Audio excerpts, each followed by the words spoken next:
So mga kababayan, work, kaibigan, relatives, shop tour tayo sa Atorianzo shop.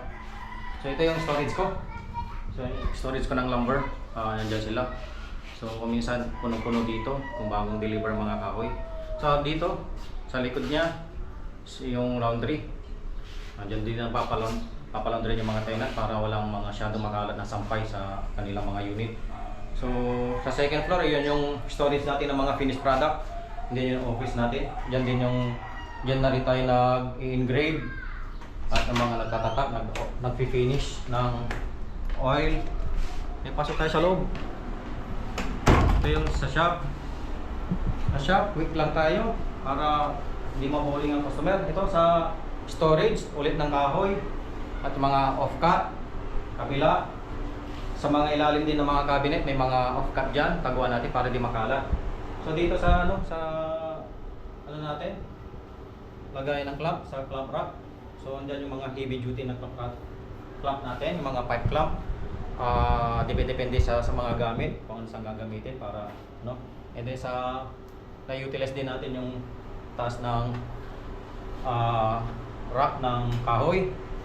And then mga light to medium clamps, nandiyan sila naka-setup, depende sa paggagamitan. So itong rack natin, nilagyan natin ng air filter dahil naka-AC tayo, air conditioning, mainit ngayon. Kita nyo, pawis-pawis ako. Ito, naka-filter siya. So yung nagsisirculate na hangin dito para malinis niya yung hangin. So 1 to 3 micron yung specs ng micron natin. So punta tayo dito sa jointer. Si jointer is si Laguna 8-inch jointer. Helical cutter head, 52 blade. May helical cutter head, yan ang tinatawag na helical cutter head. Nakaislat ng konti yung mga angle ng blade. And then pag naparol yung blade na yun, carbide, iikot mo lang. Naparol, bago na ulit hanggang sa 4 na ikot. So 52 blade, 6 row. 3 horsepower, maganda yung dust collection niya. Kaya natin na nagustuhan niya. Ito naman si Lotus na 900 watts. Decent naman din siya sa mga performance niya, accurate. So okay naman din siya. Dito tayo sa sa table saw. Table saw naman ito, si Laguna 10-inch, 3 horsepower. Meron din siyang dust collector sa ibabaw. Hanggang sa main, mayroon sa ilalim. And then cast iron. Ang ganda yung fence. Decent, hindi gumagalaw, robust yan. Napakabigat, napaka-solid. And then, nasi-set up pala itong fence niya sa low tsaka high. Pero nakikita nyo naman sa ibang mga video, nasi-set up sa high tsaka low to. Pang European standard. Dust collector din yan sa para hindi iwas din sa alikabok sa ibabaw. At saka sa ilalim, nandun din sa naka 4 inch, 2 inch. So maganda naman siya. Okay naman siya. Makikita anong mic to. Sa ilalim din yung mga nagagamit din ng ilalim niyan. Nandyan si Lotus na vacuum cleaner 20 liter. So lipat na tayo kay thickness planer na sa DeWalt DW735. 13 inch. So naka-helical cutter head. So para hindi siya maingay at maging pang light to medium na. Pwede na rin siya sa kahit sa mga parang industrial na ito, dahil industrial yung mga kapartner niya, siya hindi pa napapalitan. So nakakasabay naman siya. Helical cutter head, kinonvert natin na 5 row.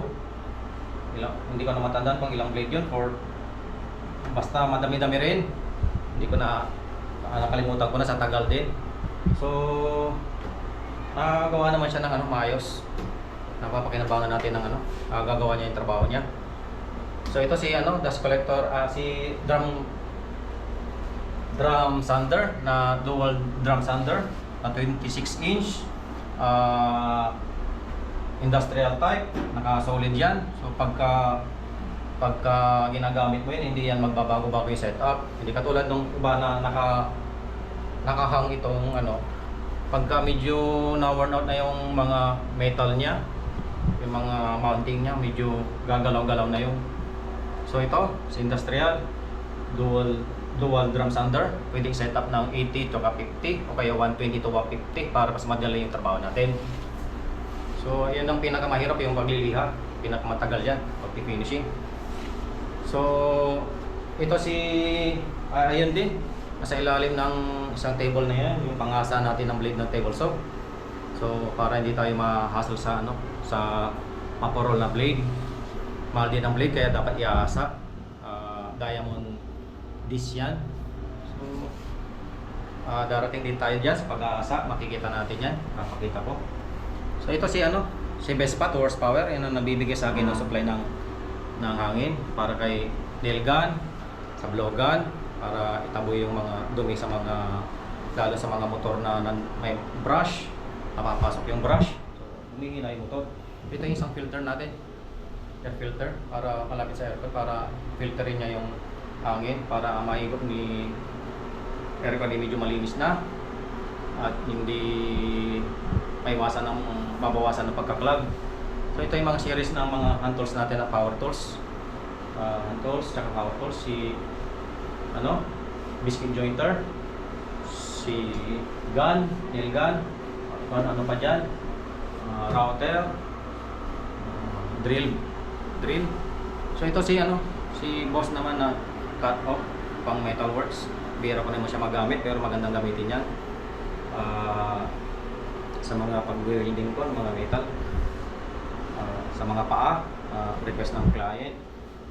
So hindi naman tayo nagagawa nun. Ito si Makita miter saw, 12 inch LS1219 na naka-vacuum siya. Napaka ganda nito dahil nagustuhan ko rin yung dust collector niya, yung shroud na rubber shroud niya, nahihigop niya mga likabok. So dahil contain yung lugar natin, ini-maintain natin ng likabok. So yun ang nagustuhan ko sa kanya. And then 12 inch siya, maganda yung cut niya, accurate, precise. So ito rin yung naka-forward na yung sliding niya. So hindi siya ganong kumakain ng space. Punta tayo kay Plans router. Mayroon siyang rack, truck, and then si crown. Maganda rin naman siyang gamitin yan. Yun nga lang ang nakukulangan ako sa capacity ng cut niya. Dahil 2 inch lang yung kaya niya. So mga more than 2 inch lang, mga 2.15. So yun lang. Siguro ang yun ang maximum niya. So ito, si Flex na orbital sander. So ito yung game changer ko dahil nung dati DeWalt yung gamit ko. 150mm, 5 eccentric. Mas mabilis siya makatapos ng pagtrabaho, ng pag-finish. Dalawa sila para mas hindi masira agad. So nung nabili ko yan, naging nakatipid ako ng oras na malaki. Hindi lang siguro 50% ang nagtipid ko siguro ng oras. Ganun, mga ganun. Sabihin na natin 50%, napaka pa rin yung laki. So si boss na vacuum dust extractor, ito gas 1225. So siya yung in charge dito sa pag-igop ng vacuum ng alikabok dito sa dust, sa orbital sander natin. So ano lang yan, compatible siya. So suksok mo lang yan dyan, pinagpapalit-palitan ko sila. Then si boss, yan yung automatic na pag switch mo, switch na rin yung vacuum. So ito pa yung old ko, dalawa sila, nandun pa yung isa, yung pang job site, DeWalt na table saw. Nandyan na lang siya, reserve na lang siya dyan kung anong magiging trabaho niya ulit. So saan pa tayo makakalimot? So ito, ikot ko lang itong para makita yung shop. Okay, susunod ulit.